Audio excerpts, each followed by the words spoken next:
Hello hello hello hello hello sir, നമസ്കാരം sir. നമസ്കാരം. എന്റെ പേര് ഹിരിയമ്മ. എന്റെ മോൾക്ക് നാളത്തെ പരീക്ഷയ്ക്കുള്ള ഹാൾ ടിക്കറ്റ് കിട്ടിയിട്ടില്ല സർ. ദയവായി ഞങ്ങളൊന്ന് സഹായിക്കും സർ. അത് നോക്കൂ, നിങ്ങൾ റോങ് നമ്പറിലേക്കാണ് കോൾ ചെയ്തിരിക്കുന്നത് തോന്നുന്നു. അല്ല സർ, ഞാൻ ശരിയായ നമ്പറിലേക്കാണ് കോൾ ചെയ്തിരിക്കുന്നത്. നിങ്ങൾ വിശ്വേശ്വർ ഭട്ട് അല്ലേ? അതെ. നിങ്ങൾ ഏത് എക്സാമിനെ കുറിച്ചാണ് പറയുന്നത് എനിക്ക് മനസ്സിലാവുന്നില്ല. അതുപോലെ എന്നെ കോൾ ചെയ്തത് എന്തിനാണെന്ന് മനസ്സിലാവുന്നില്ല. സർ, നാളെ എന്റെ മോൾക്ക് നീറ്റ് എക്സാം ഉണ്ട്.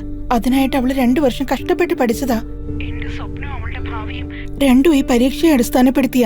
ദയവായി അവൾക്ക് പരീക്ഷ എഴുതാൻ നിങ്ങളൊന്ന് സഹായിക്കണം സർ. നാളെ എക്സാം നടക്കാൻ പോകുന്നു, എന്നിട്ട് ഇപ്പോഴാണ് ഹോൾ ടിക്കറ്റ് കിട്ടിയില്ല എന്ന് പറയുന്നത്. ഈ രാത്രിയിൽ ഇനി എന്ത് ചെയ്യാൻ പറ്റും? അയ്യോ, അങ്ങനെ പറയില്ല സർ. ഈ ഒരു സഹായം ചെയ്തു തരണം. നിങ്ങൾ എനിക്ക് അല്പം സമയം തരും, ഞാൻ നിങ്ങളെ തിരിച്ചു വിളിച്ചോളാം.